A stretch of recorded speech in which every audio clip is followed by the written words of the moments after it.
Good morning, all. In this lecture, we will start our last unit, capital budgeting.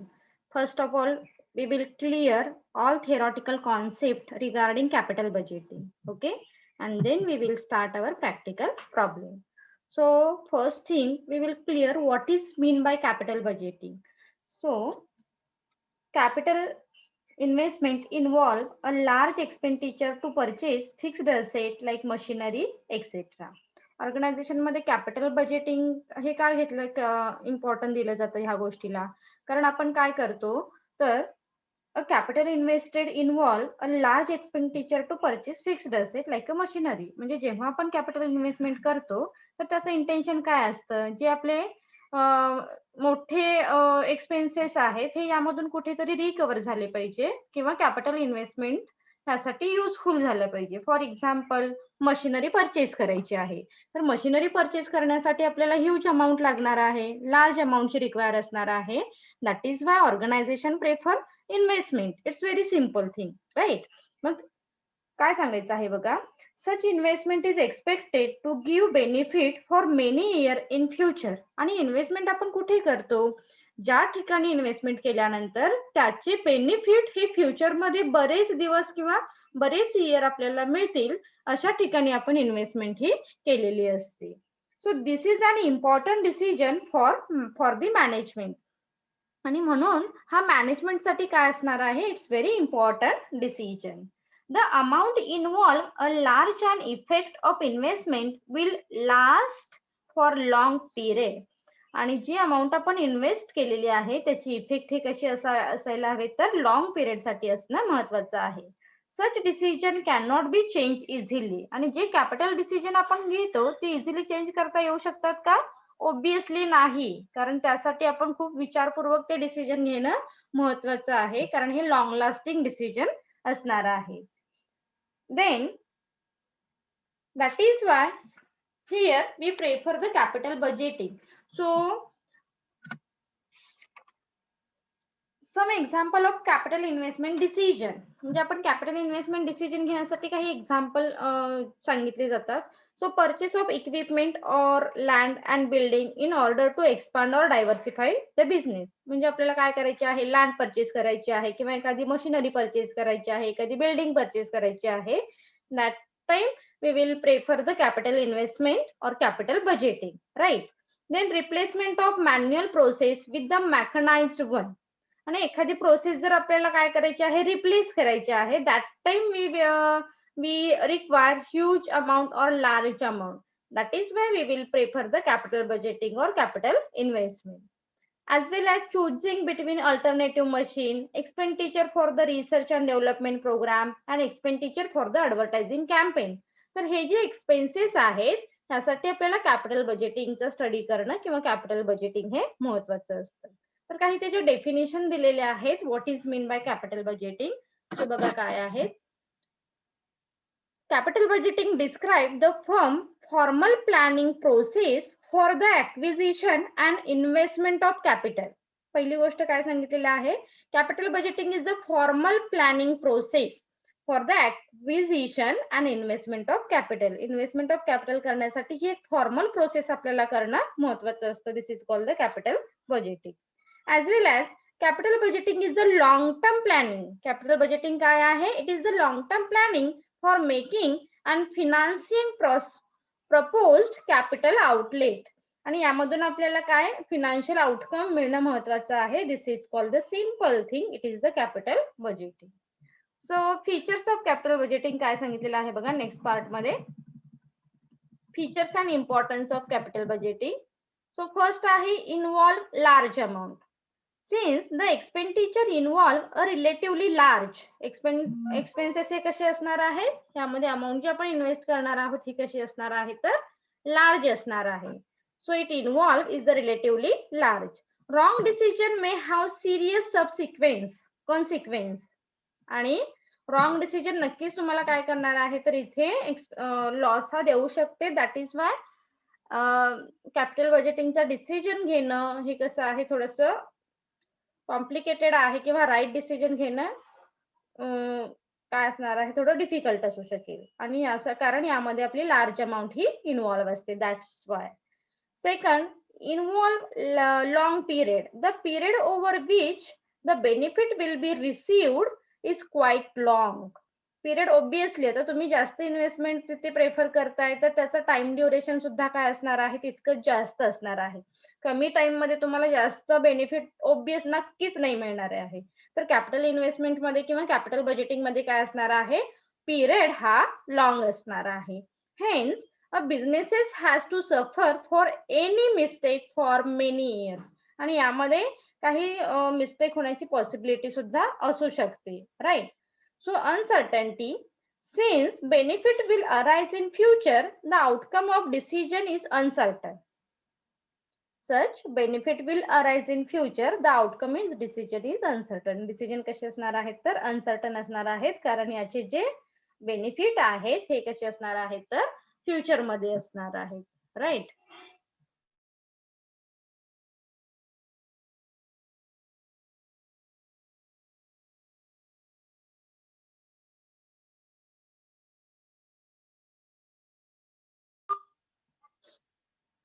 Then the longer into the future plan are made to more uncertain are the result. म्हणजे इथे ज्या गोष्टी असणार आहेत, ज्या think आहेत, ह्या कशा असणार आहेत तर अनसर्टन आहेत, because this is totally related to the future activity and future outcome, that is why. Then point number 4 is highest level. Since capital budgeting decision have effect on the existence, growth and stability of the concern, such decisions are usually taken at highest level of the management. आणि इथे जी level ही आहे ती कशी असणार आहे तर highest असेल, because capital budgeting decision have effect on the existence, growth and stability of concern. म्हणजे तुमच्या सगळ्याच गोष्टीवरती त्याचा इम्पॅक्ट हा बघायला मिळतो. एक्झिस्टन्स वरती असेल, ग्रोथ वरती असेल, स्टॅबिलिटी वरती, कन्सर्नच्या इथे काय होणार आहे, इफेक्ट हा बघायला मिळतो. So such decision are usually taken at the highest level of the management, right. Irreversible म्हणजे एखादा डिसिजन घेतल्यानंतर आपण तो रिव्हर्स घेऊ शकतो का, नाही. म्हणून काय सांगितलेलं आहे बघा इथे, capital budgeting decision are irreversible. Decision कसं असणार आहे तर irreversible in nature. It is often difficult, it is not impossible to reverse the capital budgeting decision involving a huge investment without huge financial losses to the concern. म्हणजे आपण decision हे back नाही घेऊ शकत, कारण आपण इथे काय केलेली असते, ह्यूज इन्व्हेस्टमेंट ही केलेली असते, right. So these are the some advantages and features of capital budgeting. Hope so तुम्हाला ऍडव्हान्टेजेस आणि इम्पॉर्टन्स आणि फीचरचे पॉईंट क्लिअर झाले असतील. तर जेव्हा आपण ही ह्यूज अमाऊंट इन्व्हेस्ट करत असतो त्यावेळी हा डिसिजन हे कसं घेणं कसं आहे तर थोडंसं कॉम्प्लिकेटेड आहे किंवा डिफिकल्ट आहे असं आपण म्हटलेलं आहे इंट्रो मध्ये. That is why organisation prefer various method for take a right decision. आणि इथे ऑर्गनायझेशन किंवा मॅनेजर काय करतात, काही मेथड्स आहेत कॅपिटल बजेटिंगच्या, काही टेक्निक्स आहेत त्या यूज करतात for a take a right or correct decision, जेणेकरून आपल्याला जास्तीत जास्त प्रॉफिट हा फ्युचर मध्ये होण्यासाठी ह्या मेथड्स ह्या वेगवेगळ्या वापरल्या जातात as per the our project, as per the our investment. तर ह्या मेथड्स आणि ह्या टेक्निक्स कोणत्या आहेत ते आपण ह्या नेक्स्ट पार्ट मध्ये लर्न करणार आहोत. So different method, an investment proposal is evaluated by comparing cash inflow with cash outflow. म्हणजे जितकं आपण कॅश इनफ्लो केलेला आहे त्याच्यापेक्षा कुठेतरी जास्त आपल्याला त्याचा आउटफ्लो मिळणं महत्वाचं आहे. Different method or techniques made such a comparison in different way. आणि त्याचं कंपॅरिझन आपल्याला करावं लागतं. So these are includes pay back method, first method. Second, pay back मध्ये मग दोन पार्ट दिलेले आहेत. पे बॅक पिरियड मेथड एक आहे आणि पे बॅक प्रॉफिटेबिलिटी मेथड एक आहे. ओके, ह्या दोन मेथड आपल्याला लर्न करायच्या आहेत. सेकंड आहे accounting rate of return, that means average rate of return. Then net present value method and profitability index method. आता ह्यावरती आपल्याला प्रॅक्टिकल प्रॉब्लेम हे सॉल्व्ह करायचे आहे. So it should be kept in mind that method or technique is only tool for the decision making. So हे काय आहेत? It is the techniques is only to take a decision making. Decision मेकिंगचे tools आहेत. There is no one best technique for taking a capital investment decision. म्हणजे तुम्ही असं specific एका मेथडला best method आहे, एखादी मेथड निगेटिव्ह आहे असं नाही म्हणू शकत. It's depends on our project. Okay, त्याच्यावरती तो बेस्ट आहे किंवा नाही हे ठरवू आपण. Hence, different firm may use different techniques depending upon the circumstances of each cases. आता तुमचे circumstances काय आहेत याच्यावरती काय करतो आपण वेगवेगळ्या मेथड ह्या चॉईस करतो. A large concern may use more than one technique to evaluate each of its investment project, while a small concern may use only one technique which involve minimum cost and time. आता ज्या small concern आहेत, they will prefer only one technique regarding cost or time point of view, and like a large scale organization prefer or use more techniques. म्हणजे जी best आहे मग ती आपण choice करू, यासाठी ते काय करतात वेगवेगळ्या टेक्निक्स ट्राय करतात. आणि ज्या स्मॉल आहेत त्या एकाच कोणत्या तरी टेक्निक्सला इम्पॉर्टन्स देतात किंवा त्या पॉइंट ऑफ व्ह्यूने इन्व्हेस्टमेंट ही करत असतात. आपण वन बाय वन लर्न करणार आहोत. फर्स्ट मेथड आहे payback period method. So payback period method म्हणजे काय बघा. The payback period is the length of time a project take to recover it initial cash outlay. म्हणजे पहिली सिंपल थिंग, आपण जी एखादी अमाऊंट इन्व्हेस्टमेंट केलेली आहे ती अमाऊंट कोणत्या इयरला रिकवर होते हे आपण काय करतो payback period method. So here clearly sed the payback period is the length of time of project taken to recover the initial cash outlay. म्हणजे तुमची इनिशियल स्टेजला तुमची कॅश कधी रिकवर होते हे तुम्ही काय करता ह्या पेबॅक पिरियड मधून फाइंड आउट करता. It's very simple thing. It is the period required to recover the cost of an investment. Okay, म्हणजे तुम्ही काय करता इथे पिरियड फाइंड आउट करता. तो पिरियड तुम्हाला सांगेल की ह्या पिरियड मध्ये तुमची इनिशियल आउटले रिकवर होते. फॉर एक्झाम्पल दिलेला आहे इथे. For example, if a project cost ₹10 lakh and bring in cash flow of 5 lakh per year. म्हणजे तुम्ही एका प्रोजेक्ट मध्ये 10 लाख रुपीज काय केलेले आहेत इन्व्हेस्ट केलेले आहेत आणि प्रत्येक वर्षी तुमचे 5 लाख त्यातून रिकवर होतात. मग तुमचा पेबॅक पिरियड काय असणार आहे तर 2 इयर असेल. म्हणजे दुसऱ्या वर्षी तुम्ही जी इनिशियल आउटले किंवा जी अमाऊंट तुम्ही इन्व्हेस्ट केलेली आहे ती रिकवर होईल. Is it clear? It's very simple thing. So in cash flow 5 lakh per year, it has payback period of payback period of 2 years. 2 वर्षामध्ये तुमची 10 लाख अमाऊंट ही रिकवर इझिली होऊ शकते. मग आपण इथे काय केला पिरियड इझिली फाइंड आउट केला ह्या पेबॅक पिरियड मध्ये. If the bring in cash flow of 2.5 lakh per year. आणि आता आपण आधीच्या एक्झाम्पल मध्ये कन्सिडर केले की 2 लाख रुपये प्रत्येक वर्षी कव्हर होत आहेत. आता नेक्स्ट जर अशी सिच्युएशन असेल की 2.5 लाख रुपये काय होत आहेत तर कव्हर होत आहेत. He has the payback period of 4 year.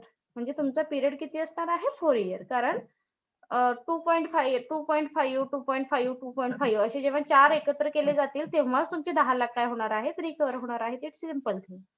So आपण ह्या पेबॅक पिरियड मधून काय करतो तुमचा फेवरेबल पिरियड कोणता आहे तुमची रिकव्हरीची स्टेज कोणती आहे हे फाइंड आउट करतो. राईट.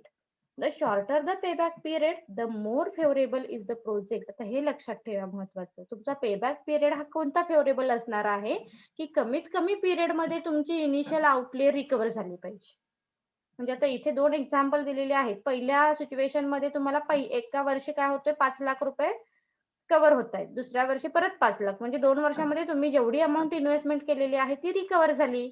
म्हणजे पहिली स्टेज मध्ये तुम्ही फेवरेबल आहात. दुसऱ्या स्टेज मध्ये फक्त प्रत्येक वर्षी तुम्हाला 2.5 चंच काय होणार आहे 2.5 लाख म्हणजे 2.5 लाखाचाच प्रॉफिट होणार आहे. म्हणजे तुम्हाला 4 वर्ष वाट बघायला लागेल तुमचे 10 लाख रुपये रिकव्हर होण्यासाठी. मग तुमची मेथड फेवरेबल कोणती असणार आहे तर पहिली. म्हणजे जिथे 5 लाख रुपये तुम्हाला प्रॉफिट मिळतो त्या प्रोजेक्ट मध्ये तुम्ही काय कराल तर इन्व्हेस्टमेंट ही करू शकाल. Okay.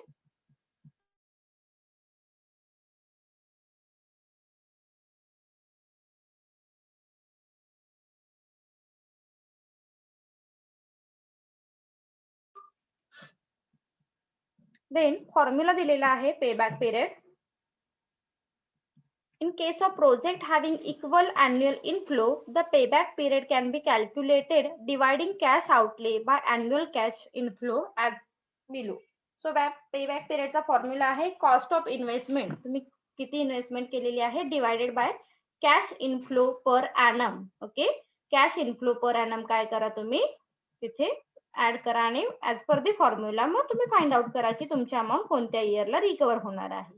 In case of the inflow are not uniform, तुमचा इनफ्लो हा काय आहे युनिफॉर्म नाहीये, the payback period can be found out by adding up the cash flow of each separate period until the total is equal in the initial cash outlay. आता depends on तुमची outlay किती आहे, म्हणजे sorry तुमचा inflow equal आहे की unequal आहे याच्यावरती काय असणार आहे डिपेंडेबल असणार आहे. सो काय सांगितलं सेकंड केस मध्ये, in case the inflow are not uniform, तुमचा इनफ्लो काय आहे नॉट युनिफॉर्म असेल, the payback period can be found out by adding up the cash flow of each separation period until the total is equal to initial cash outlay. आता हे आपल्याला practical problem मध्ये clear होईल. Evaluation आपण कसं करतो जसं आता सांगितलं, those project having specified or shorter payback period are selected. म्हणजे जो पिरियड कमी आहे त्या पिरियड मधून आपण काय करणार तर आपले त्या पिरियड मध्ये किंवा त्या प्रोजेक्ट मध्ये आपण इन्व्हेस्टमेंट ही करणार. Then step number 4, the step necessary to carry out the evaluation by means of payback period. तर त्याचं इव्हॅल्युएशन कसं करायचं आहे, calculating the cash flow of each project. काय करा कॅश फ्लो तुम्ही चेक करा. Find out the payback period, that is the length of time which each project has to operate to recover its initial investment. ह्या गोष्टीला तुम्ही important द्या. Then third, select those projects whose payback period are within the specified time or select the project with the shorter payback period. आणि आपण जसं सांगितलं की shorter period जो आहे तो आपण सिलेक्ट करू शकतो. होप्सो तुम्हाला पेबॅक पिरियड म्हणजे काय हे लक्षात आलं असेल. सिंपल थिंग, जो पिरियड कमी आहे तो फेवरेबल असणार आहे आणि त्या प्रोजेक्ट मध्ये आपण इन्व्हेस्टमेंट ही करणार आहोत. काही ऍडव्हान्टेजेस आणि डिसएडव्हान्टेजेस दिलेले आहेत बघा पेबॅक पिरियडचे. So advantages of payback period, एक मिनिट गाईज.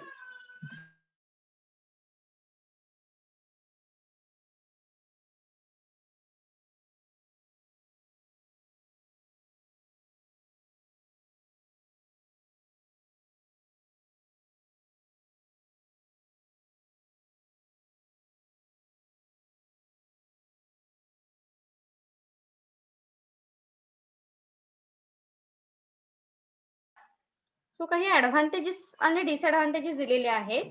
फर्स्ट आहे easy advantages of payback period. It is easy to understand as it involves simple calculation. Payback period चं आपल्याला लक्षात आलं की कॅल्क्युलेशन हे कसं आहे, it's very simple thing. Avoid risk, आपण काय करतो जेव्हा आपली अमाऊंट रिकवर होते त्या गोष्टीला आपण इम्पॉर्टन्ट दिलेला आहे, म्हणजे आपण रिस्क काय करणार आहोत इथे अवॉइड करणार आहोत. If favourite investment proposal having a shorter recovery period, thus it tend to avoid high risk project. आपण काय केलेलं आहे हाय रिस्क प्रोजेक्ट हे अवॉइड केलेले आहे. ज्या प्रोजेक्ट मध्ये जास्त टाइम स्पेंड होणार आहे असे आपण प्रोजेक्ट सिलेक्ट नाही करत इथे. तर ज्या प्रोजेक्टला टाइम कमी लागणार आहे आणि अमाऊंट आपली इझिली रिकवर होणार आहे अशाच प्रोजेक्टला आपण काय केलेलं आहे इथे इम्पॉर्टन्ट दिलेलं आहे. Ensure liquidity, the selection of project which short payback period ensure liquidity. So लिक्विडिटीला तुम्ही काय केलं इथे इम्पॉर्टन्ट दिलेलं आहे, select the project with short payback period, right. Quick decision, where the estimate of profitability need not a very accurate, this method help to take a quick decision. आपले decision इथे कसे असणार आहेत, क्विक असणार आहे. Cheaper, it cost less than most of the sophisticated techniques which require lot of analysis, time and the use of computer. Cheapest आहे कारण फक्त आपल्याला इथे काय फाइंड आउट करायचं आहे पिरियड. पण काही डिसएडव्हान्टेजेस सुद्धा आपल्याला बघायला मिळत आहेत. सो काय आहेत बघा. First, ignore later cash flow, म्हणजे त्याच्यानंतर जो रिकवर झाल्यानंतरचा जो कॅश फ्लो आहे तो आपण इथे कन्सिडर नाही करत आहे किंवा त्याला इग्नोर करतो. So this is the disadvantages. It ignore cash flow beyond the payback period.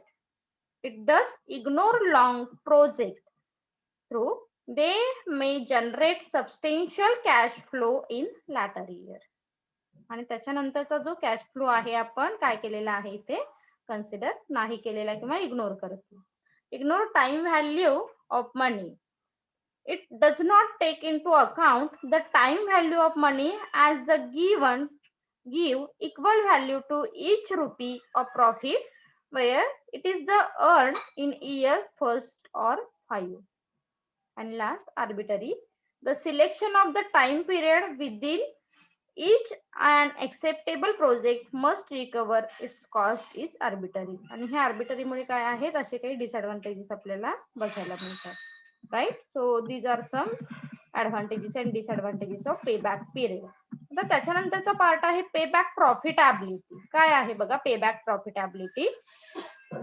So an important limitation of traditional payback period, it is the neglect the profitability of investment during the project after the payback period of the investment. म्हणजे आधी ज्या point मध्ये आपण काय बघितलं नंतरची profitability आपण neglect केली होती आणि ती ओव्हरकम करण्यासाठी आपण हा कुठेतरी नेक्स्ट पॉइंट म्हणजे ही नेक्स्ट मेथड लर्न करणार आहोत payback period profitability. To get rid of this limitation, it is suggested to calculate inflow or post payback period for the economic life of various project. आणि नंतरचा जो post payback period आहे हा आपण काय करतो ह्या मेथड अंडर कन्सिडर करतो. So if the other thing remain equal that project is to be preferred which has highest payback period profit. The calculations such as profit, the following step are to be taken. So यासाठी आपल्याला काही step काय कराव्या लागणार आहे consider कराव्या लागणार आहे. So first find out the surplus life in year. So surplus life of year काय करावी लागेल आपल्याला फाइंड आउट करावी लागेल. This is the excess of actual economic life in year over payback period in year. Okay. So काय सांगितलं first find out the surplus life in year. Surplus life काय करायचे आहे फाइंड आउट करायचे आहे. This is the excess of actual economic life in year over payback period in year. Second, if annual cash flow are even for the entire period, multiply the annual cash flow by the surplus life in year. मग आता हे कसं calculate करायचं आहे त्याचं formula दिलेला आहे बघा इथे. So payback profitability is equal to cash inflow total त्याची करायची आहे आणि मायनस कॉस्ट ऑफ इन्व्हेस्टमेंट. तुम्ही म्हणजे आपण इझिली काय करू शकतो त्याची प्रॉफिटेबिलिटी फाइंड आउट करू शकतो. तर हे प्रॅक्टिकल प्रॉब्लेमच्या वेळी तुम्हाला इझिली क्लिअर होईल. त्याच्यानंतर नेक्स्ट मेथड जी आहे ती आहे accounting rate of return. ARR असं म्हटलं जातं. काय आहे बघा accounting rate of return. Under this method also called average rate of return. ह्यालाच काय म्हटलेलं आहे ऍव्हरेज रेट ऑफ रिटर्न असं म्हटलेलं आहे. According accounting profit is the basis of evaluation. Here profit is expressed as the percentage of investment. आणि इथे तुम्ही काय करता तर पर्सेंटेज फॉर्म मध्ये तुमचा प्रॉफिट हा कॅल्क्युलेट करता.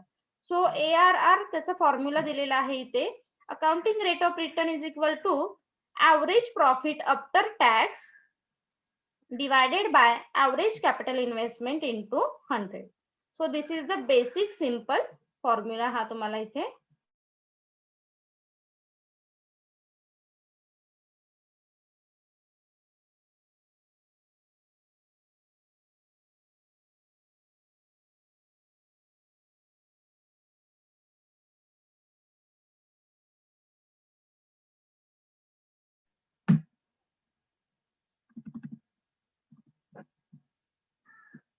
So next is evaluation. आता ह्या फॉर्म्युलानुसार तुम्हाला काय करायचं आहे तुम्ही पर्सेंटेज फॉर्म मध्ये प्रॉफिटेबिलिटी आहे की नाही हे फाइंड आउट करू शकता. मग त्याचं इव्हॅल्युएशन कसं करायचं आहे बघा. Project are chosen which have an average rate of return is equal to or greater than the predetermined level, or whether a choice has to be made between the project with one with highest average rate of return is preferred. म्हणजे ज्याचा rate of return is higher आहे तो project आपण इथे काय करणार आहोत तर चॉईस करणार आहोत. It's very simple thing. Profitability index मध्ये आपण काय केलं होतं, सॉरी पेबॅक पिरियड मध्ये ज्याचा पिरियड कमी आहे तो चॉईस केला होता. पण ARR मध्ये आपण काय करणार आहोत, ज्याचा रेट जास्त आहे तो चॉईस करणार आहोत. स्टेप बघा त्याच्या कशा आहेत. First calculate the average capital investment in the project. पहिल्यांदा ॲव्हरेज कॅपिटल कॅल्क्युलेट करावं लागेल. Determine the profit generated by the project. म्हणजे आता हे प्रॅक्टिकल वरून क्लिअर होईल. Find out the average annual profit and then express the annual average profit from step number 3. Okay. So आणि त्याच्यानंतर मग काही ऍडव्हान्टेजेस डिसएडव्हान्टेजेस दिलेले आहेत तुम्हाला. सो ते काय आहेत बघा.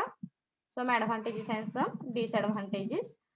So it is the simple to understand and easy to adopt as profit can be easily ascertained from the profit and loss account. Okay. ARR method under we can easily find out the profit and loss for particular investment. Second, it bring into the consideration the profit earned over the whole life of the project. आणि actually त्या project ची whole life काय आहे हे आपण इथे easily calculate करू शकतो. It allow the comparison of project with require different amount of initial capital investment. आणि इथे आपण different project चं comparison सुद्धा easily करू शकतो. The minimum rate of return can be set with a reference to the cost of finance used by the company plus the additional return is required if its own profit. आणि तुमचा additional profit सुद्धा तुम्ही इथे acquire करू शकता.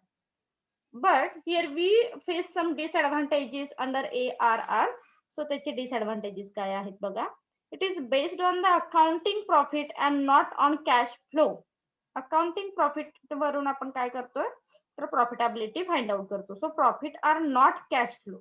So profit हा cash flow असू शकत नाही असं ARR च्या अंडर दिसून येतं. So it does not take into account the time value of money. Time तुम्ही इथे टाइमला कुठेच इम्पॉर्टंट दिलेला नाहीये. Okay, so just a payback period. Profitability, profit arising the different year are valued at par. It ignore the fact that profit can be reinvested. आणि तुम्ही काय केलेलं आहे या गोष्टीला इग्नोर केलेला आहे. Profit can be reinvested. As profit can be earned on such reinvestment, the rate of return will not remain the same. आणि तुमचं रेट ऑफ रिटर्न नक्कीच इथे काय येणार आहे तर डिफरंट येऊ शकतो. Then it consider only the rate of return but ignore the length of project life. म्हणजे एकाकडे हे प्रॉफिटेबिलिटी पेबॅक पिरियड मध्ये फक्त पिरियड होता, तिथे ऍक्च्युअली प्रॉफिट दाखवला नव्हता. आणि इथे काय आहे तुमच्याकडे पिरियड नाहीये आणि तुम्ही फक्त प्रॉफिटेबिलिटी इथे रेट ऑफ रिटर्नच दाखवलेला आहे. That's why. Like the payback method, the project chosen the arbitrary, the number of year over which the asset is written off, as well as the proportion which is written off every year is usually arbitrary to a large degree. Okay. So असे काही disadvantages आहेत ते तुम्हाला बघायला मिळतील. Hope so तुम्हाला theoretical part सगळा clear झाला असेल. नेक्स्ट लेक्चरला आपण काय करूया प्रॅक्टिकल प्रॉब्लेम स्टार्ट करूया. थँक्यू.